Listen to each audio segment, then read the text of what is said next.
Ocean acidification is the absorption of CO2 in the atmosphere by the ocean surfaces, causing a decline in the pH of the ocean over a period of time.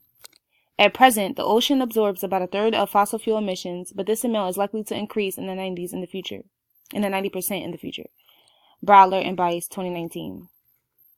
Ocean acidification has been known to cause significant damages in the marine life, not only affecting invertebrates, but affecting the economy on a great degree as well. Over the last century, the average pH of the ocean has decreased, and there are hints that the current levels are beginning to impact the organisms that make their shells out of minerals, aragonite and calcite, both composed of CaCO3. Browler and Bice, 2019. Ocean acidification also stems from many factors beyond just the inflammation of CO2 levels. There are other factors, direct and indirect, that contribute to the acidification: nutrient pollution from septic systems, fresh water input through rivers, wastewater treatment plants, and fertilizers use, all contributing to the pH level decline. Massachusetts has been faced with the threat of coastal acidification.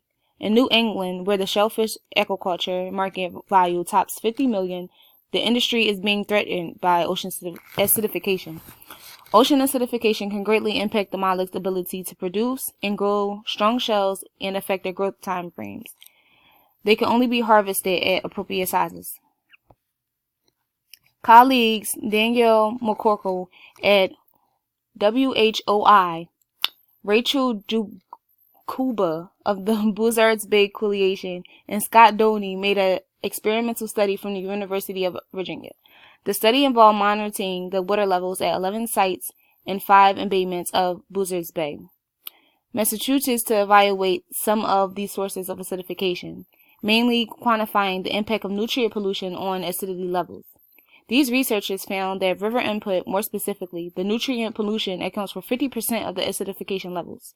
This study highlighted that the embayments were strongly impacted by nutrient pollution and, on a greater scale, provided a much clearer solution: nutrient reductions. Nutrient load reductions could lead to less acidic marines. That means a healthier marine system, which in turn leads to healthier shellfish.